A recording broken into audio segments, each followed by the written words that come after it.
Hello, team owners of the 16-team league, USFL Fantasy Football League.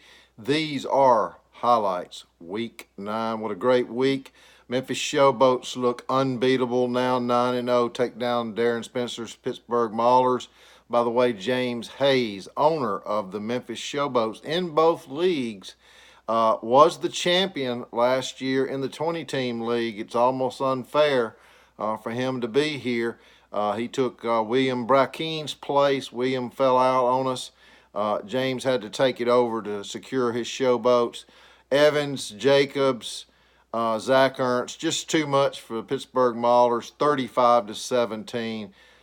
Pittsburgh goes to 3-6. The LA Express go into the General Stadium. Wow. Take a loss, 23-21 in a close one. The Generals win. Jose Plaza, Wilson, Kittle, and Breida. LA had Watson, Cook, and Eckler. You'd think they had a good shot there, but some of the ancillary players on the roster prevailed for Jose's New Jersey Generals. New Jersey in a big win as LA loses a little grip in the Pacific with a 6-3 record now. The Jacksonville Bulls in an ugly game just didn't show. I think they had one player with over 2 points. Not a good game for J.C. Conger. He was on a roll. But the Breakers in a October surprise / November go to 4-5 with a win over Jacksonville Bulls. The Birmingham Stallions win their third in a row. Chris Flame is hot. He's flaming. He is 4-5, winning 3 in a row over Bill Kellick's Houston Gamblers, 28-22.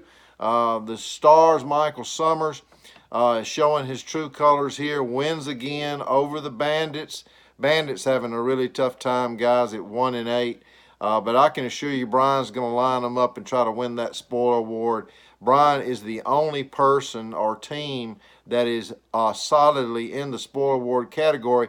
That does not mean he won't play in the playoffs as we have the first and second tier. All that means is whoever wins that spoiler award plays the hardest these final games is going to be first to draft. You don't just have the worst record. So even though he's probably going to have the worst record, doesn't mean at this time that he will win the spoiler award. That's up to the commissioner and watching how hard and how much effort people put forth. And of course, if you win, if you spoil someone here later with an upset in the season, that's going to help you along the way to win that spoiler award. Panthers, Kenneth Beatty takes down the Invaders 30-27. Really close game. Is Kenneth Beatty champion last year in this league on his way back? Puts him at 3-6. You'd think 3-6 don't get it, but I'll explain a little bit about that, why 3-6 is definitely not out to make the top tier of our playoff system. Keep building your team, guys, all the way through. Wranglers win in a big Pacific battle over the Gold, 24-23. What a close game. With the Express losing, Kevin Perilou is on the heels of El Briscoe. Something to watch going forward. And then another upset, Oklahoma Outlaws, Ian's team. Ian will be doing highlights later in the season. Looking forward to that. He's going to do a throwback video, so that's going to be exciting.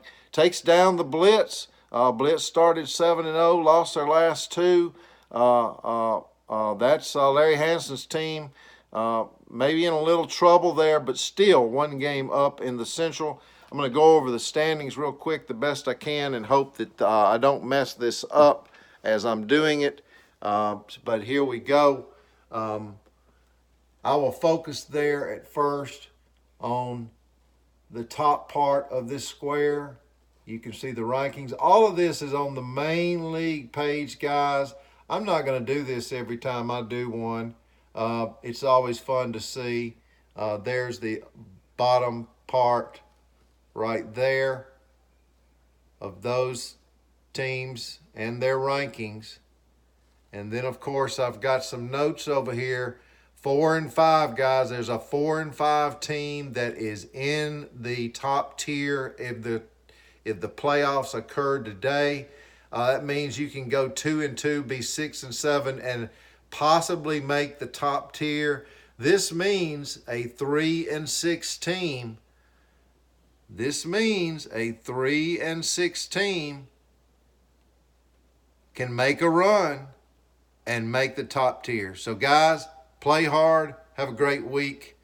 This is Highlights, and James Hayes will be doing previews. Week 10.